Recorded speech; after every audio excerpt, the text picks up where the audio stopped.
Hello guys, welcome to another collective reading. Love reading. I'm Purple Teen by the way. Don't forget to like, follow, or subscribe. Kung gusto ng private reading ko, nag-iisa lang itong aking FB page. 105k followers. Kayo po mismo yung mag-PM sa akin. Hindi ko po kayo i-add friend. Hindi po ako magme-message sa inyong una. Okay. Check natin.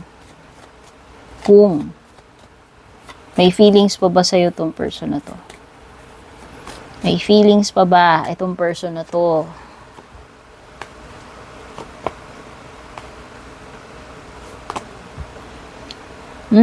Meron this time, kung hindi siya naging maasikaso sa'yo nung una, kung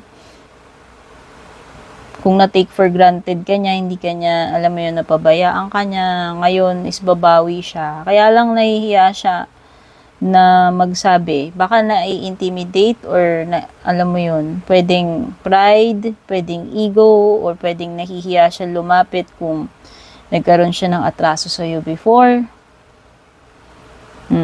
Or nahihiya siyang umamin na may feelings pa rin siya.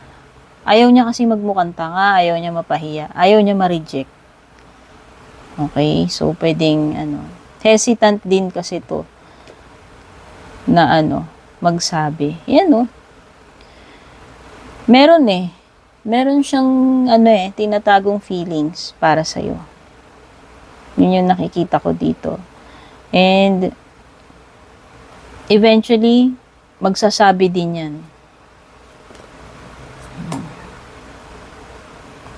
So, hindi ko alam kung merong mas bata sa inyo sa age. Oo, kumukuha siya ng tiyempo. Pero, yes, nakikita ko na may feeling siya. Hindi lang niya inaamin or ayaw lang niya ipakita. Nahihiya siguro siya, pride, ego, whatever. Pero gusto niyang makipag-communicate. Pero, naghihintay ito ng tiyempo. So, yan yung pinaka-reading ninyo. Kung nagustuhan nyo, don't forget to share. Take care, babush.